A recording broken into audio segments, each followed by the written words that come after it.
कश्मीरी पंडितों पर बनी film the Kashmir files cinema घरों में 11 मार्च को रिलीज हो चुकी है, जिसे देखने के लिए पूजा श्री मल्टीप्लेक्स में इन दिनों काफी संख्या में दर्शकों का जमावड़ा देखने को मिल रहा है। आखिर क्यों दर्शक द कश्मीर फाइल्स देखने के लिए उत्सुक है, जाना बीसीसी न्यूज की टीम ने।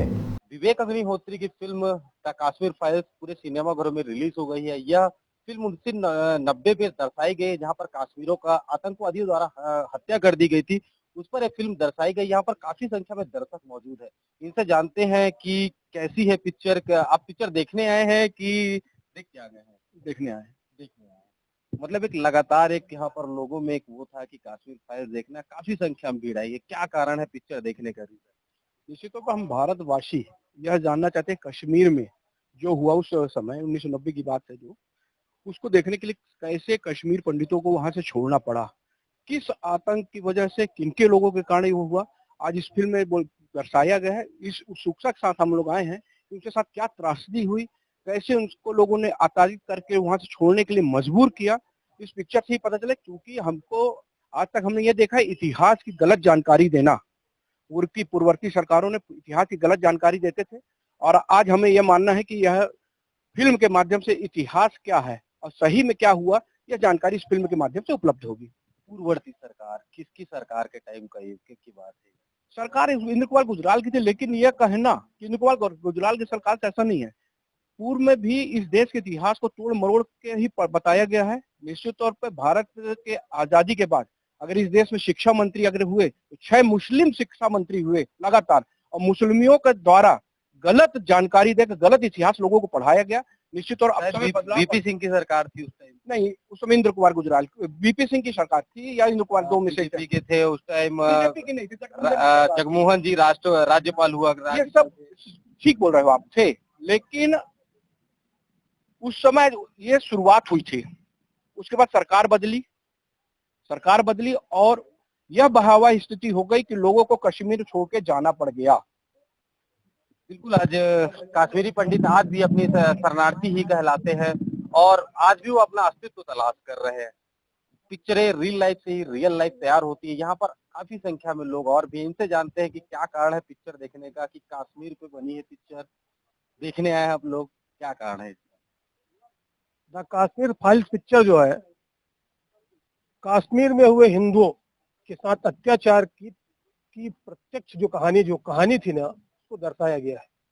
भाई, हमने आज तक सुना था कहीं ये हुआ, कश्मीरों के पंडितों के साथ ये हुआ, पंडितों को निकाला गया।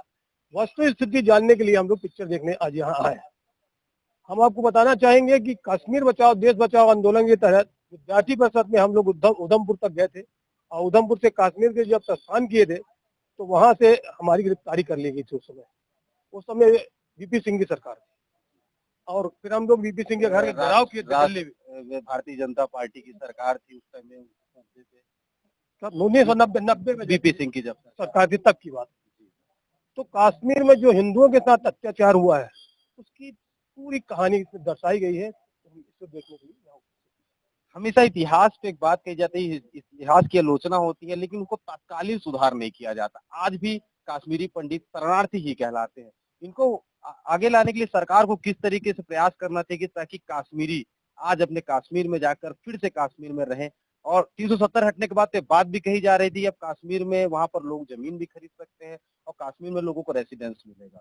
वर्तमान सरकार ने निश्चित तौर पर 370 खत्म करने के बाद 35 आर्टिकल 35 को भी समाप्त किया है। निश्चित तौर पर वहां पर नई बसावट होगी। अब कश्मीरी पंडित जो वहां से विस्थापित हो चुके हैं उनको बचाने का कार्य किया जा रहा है। आने वाले समय में आपको निश्चित तौर पर यह दिखेगा कि वहां पर कश्मीरी पंडित कश्मीर में नजर आएंगे, और यह देश जो आज ये कहना चाहते हैं कश्मीर में जो इन्होंने जो हालात बनाए थे कि अगर कश्मीरी महिला अगर भारतीय नागरिक से शादी करती तो वहां उसको कोई अधिकार नहीं होता। अगर वो पाकिस्तान के नागरिक से शादी करती तो उसको वहां के मूल नागरिक का अधिकार भी मिलता था। धारा 370 आर्टिकल 35 को हटाने से निश्चित तौर पे भारतवासियों को वहां रहने के लिए हर प्रकार की सुविधा उपलब्ध होगी। बिल्कुल, 370 हटने के बाद यह कयास लगाए जा रहे थे, लेकिन कश्मीर के हालात क्या है या कश्मीर के लोग ही ज्यादा बेहतर बताएंगे। यहाँ पे कुछ युवा साथी भी मौजूद है, इनसे जानते हैं, पिक्चर देखने आए हैं, युवा हैं, क्या लगता है किस तरीके का रिव्यू, कैसी जानकारी मिली थी तो आज पिक्चर देखने के लिए यहाँ पर, क्योंकि काफी समय से सिनेमा घर भी बंद रहे हैं कोविड के समय पे, अब आप लोग क्या उम्मीद और कयास लेकर आए? बस यही उम्मीद है कि जैसे कश्मीर में पहले भारत का झंडा नहीं लहराया जाता था, आज के डेट में वहाँ तिरंगा फहरता है। तो एक भारत का हिस्सा हम मान के भी नहीं मानते थे उसको, तो आज जो वर्तमान सरकार है, जो उसे मूल रूप दी है, और जो कश्मीर में हुआ है वो आज हम सब देखेंगे यहाँ पर। और सभी युवा साथी हमारे साथ मौजूद हैं, जो आज कश्मीर में क्या हुआ था, जो वास्तविक स्थिति क्या थी उस समय की, और क्या हुआ था वहाँ कश्मीरी पंडितों के साथ, आज हम सब यही देखने आए हैं। वर्ती सरकार की अगर आप नाम ले रहे हैं, आज बीजेपी की गवर्नमेंट है लगभग 2014 के बाद से आज भी कश्मीरी पंडित जो है शरणार्थी हैं, क्यों है ऐसा? अब आज भी कश्मीरी पंडित जो शरणार्थी हैं, अब तो ये तो पूर्व की सरकार ही बता पाएगी, क्योंकि उन्होंने क्या किया क्या नहीं किया वो तो आज हम भी यहाँ पर देखेंगे, क्योंकि हमें तो सिर्फ पता है जो कौन है पूर्व की सरकार? पूर्व सरकार कांग्रेस सरकार थी। और ये मैं आपसे भी एक सवाल बोलूंगा कि ये सर जो कुछ सवाल है, मैं चाहता हूँ कि जो कुछ कांग्रेसी हैं, जो पूर्व की सरकार के जो लोग हैं, उनसे भी थोड़ा सा इस पे एक सवाल का जवाब दिया जाए तो ज्यादा अच्छा होगा। क्योंकि मैं तो आम जनता समझकर बात कर रहा हूँ, और कौन का कांग्रेसी है कौन भाजपा, ये मेरा विषय नहीं है। मैं एक आम आदमी नागरिक होते हुए भी मैं आपसे एक मतलब सिर्फ ये सजेस्ट कर रहा हूँ आपको कि जो भी पूर्व में लोग थे, जो पूर्व कांग्रेसी लोग हैं, और जो हमारे आज भी वर्तमान जो कांग्रेसी लोग हैं, उनसे भी ये सवाल पूछा जाए तो ज्यादा अच्छा होगा। शायद वो लोग इसके बारे में ज्यादा अच्छा से बता सकते होंगे। महिलाएं भी पहुंची हुई हैं मूवी देखने के लिए, महिलाओं में भी खासा उत्साह है इस पिक्चर को लेकर। इनसे जानते हैं किस तरीके का उत्साह है और क्या है कश्मीर का मसला, अगर बता पाए तो। कश्मीर का मसला तो सभी लोग जानते हैं, जो अभी देखते ही आ रहे हैं लोग। लेकिन मैं ये जानना मतलब ये इस मूवी से मेरे को बहुत प्रेरणा प्राप्त हुई है कि मुझे ये देखना चाहिए। मूवी देख लिए हैं? नहीं, देखने आई हूँ, तो मैं प्रेरित होकर आई हूँ इस पिक्चर को देखने के लिए। कैसी प्रेरणा? क्योंकि मेरा मानना है कि जो कल्हड़ की राज तरंगिणी है, उसमें सबसे पहले ये कश्मीर शब्द का उल्लेख हुआ था। हमने इतिहास में पढ़ते आए हैं, हम अपने पुराने इतिहास में हम पढ़ते आए हैं कि कल्हड़ की राज तरंगिणी जो पुस्तक है, उसमें कश्मीर शब्द का उल्लेख हुआ। और कश्मीर शब्द जो है वो भारतीय शब्द है, संस्कृत का शब्द है। और ये जो कश्मीर शब्द है, ये संस्कृत का शब्द होने के कारण ये 500 तो 600 वर्ष पहले से ही था, है ना। और लेकिन ये माना जाता है कि ये जो है यहाँ पर मुस्लिम आक्रमणकारी आए और इन्होंने इसको कब्जा कर लिया, ये उनका हिस्सा है या ये पाकिस्तान का हिस्सा होना चाहिए, ऐसा पाकिस्तान के लोग मानते हैं। लेकिन मैं मानती हूँ कि ये कश्मीर जो है भारत का अभिन्न अंग था, है और आगे भी रहेगा। और लोगों को जागरूकता होनी चाहिए। और जैसे हमने अब जो से रोज देखते हैं टीवी वगैरह, समाचार पत्रों के माध्यम से भी हमको ये जानकारी प्राप्त होती थी कि कश्मीर में क्या मूल समस्या है कश्मीरी पंडितों की। लेकिन उसका बस सुनते थे, जानते थे, लेकिन हमने जो सुना और जाना, आज हम उसको देखने भी आए हैं इस फिल्म के माध्यम से। यही हमारा। कश्मीरी पंडित की बात कर रहे हैं और इतिहास की भी बेहतर जानकारी आपने दी। कश्मीरी पंडितों की, आज कश्मीरी पंडित कहाँ है? आज कश्मीरी पंडित तो दिल्ली में बहुत दयनीय स्थिति में है। मेरे को लगता है वो भिखारियों की स्थिति में है। और कुछ जो है वो ऊंचे पद भी प्राप्त कर लिए हैं, लेकिन ज्यादातर जो कश्मीरी पंडित है वो दयनीय जीवन जी रहे हैं। तो मैं चाहती हूँ उनको उनका सम्मान वापस मिलना चाहिए। वो कश्मीर उनका था और उनको वो प्राप्त होना ही चाहिए। बिल्कुल, जिसका कश्मीर है उन्हें उसके हक में मिलना चाहिए। और कश्मीर में लगातार यह बात कही जा भी रही है कि कश्मीरी पंडित हमेशा शोषण के शिकार होते हैं। अब जब सरकार को बन चुकी है, तब एक उम्मीद और एक कयास भी जगती है कि अब कश्मीरी पंडितों के साथ शायद न्याय हो पाएगा। लोगों से जानते हैं, पिक्चर देखकर आ चुके हैं, इनसे जानते हैं किस तरीके की पिक्चर थी, क्या दिखाया गया है पिक्चर पर।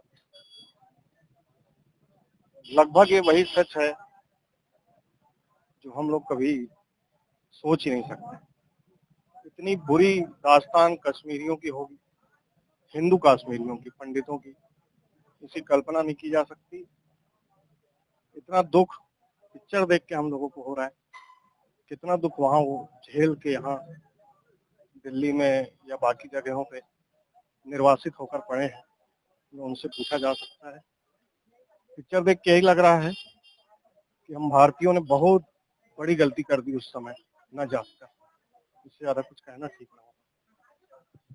यहाँ पर और भी लोग मौजूद हैं। निश्चित तौर पे जिस तरीके से बताया जा रहा है तो रोंगटे खड़े कर देने वाली मूवी होगी। क्या लगता है आपको कि कश्मीर मसले पर बनी है पिक्चर, क्या रहा है कश्मीर का मतलब मूवी देखकर क्या समझ आता है? क्योंकि किसी भी अगर वास्तविकता को जानना है तो हमारे समाज का दर्पण होता है सिनेमा। क्या लगता है कैसी रही है मूवी? मूवी तो बहुत भावुक कर दिया मूवी को देख के।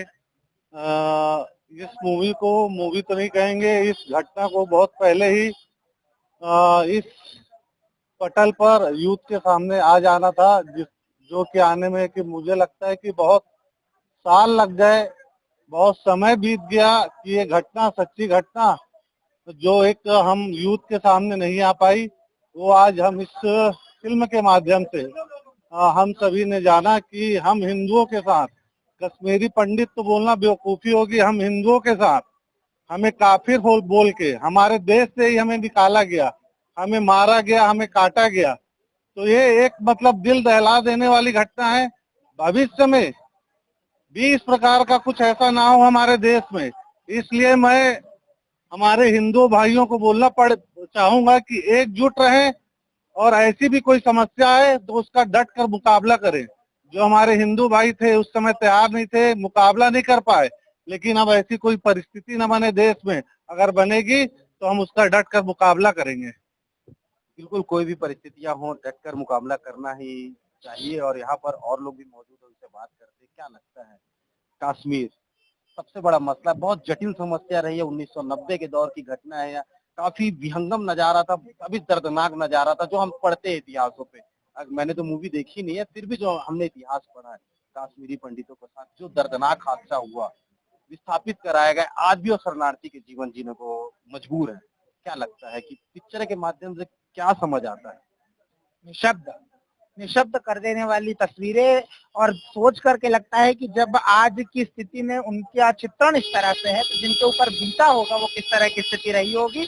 हाँ, ये जरूर है कि आज भी कश्मीरी पंडित पुनर्वास की स्थिति को पूरी तरह से प्राप्त नहीं किए हैं, पर धारा 370 हटने के बाद वहां पर स्थितियां और हालात सुधरे हैं, लगातार सुधर रहे हैं, और धीरे धीरे मुझे लगता है कि कश्मीरी पंडितों वापस में वास्तविकता में इस पिक्चर ने ये बताया कि हम जिनको कश्मीरी पंडित बोल करके अपने देश से अलग कर रहे थे वो वास्तविकता में भारतीय हिंदू थे, क्योंकि कश्मीर भी भारत का ही हिस्सा है। और कश्मीरी पंडित बोल करके हम उनके उस आंदोलन को छोटा करने का प्रयास कर रहे थे। वो डिवाइडेशन था, केवल पंडितों की लड़ाई उसको बनाया गया, परंतु उसमें बौद्धों का भी, सिखों का भी, जिन्होंने जिहाद की मानसिकता का विरोध किया, उन सभी लोगों को कश्मीर से भागने पर विवश किया गया। और मुझे ये लगता है कि वापस कश्मीर जो धरती का स्वर्ग है और जिस तरह की चीजें नॉलेज उसमें बताया गया है कि कश्मीर की स्थिति को वापस मजबूत करना है, और कश्मीरी लोगों का और कश्मीर के पुनर्वास का जो प्रक्रिया केंद्र सरकार चला रही है निश्चित रूप से आगे सफलता को प्राप्त करेगा, ऐसी उम्मीद मैं आपके माध्यम से करता हूँ। बिल्कुल, पुनर्वास की प्रक्रिया प्रारंभ भी होनी चाहिए और जिस तरीके से देश में हिंदू और हिंदुओं के साथ हिंदू कहेंगे उनके साथ जिस तरीके की घटनाएं हुई, निश्चित तौर पर यह दोबारा घटित नहीं होनी चाहिए। यह सरकारों को भी ध्यान देना चाहिए। अब देखने वाली बात है कि सरकार इस पर किस तरीके से कार्य करती है। Sushant Gautam, BCC news, Korla Pendra, Marwahi.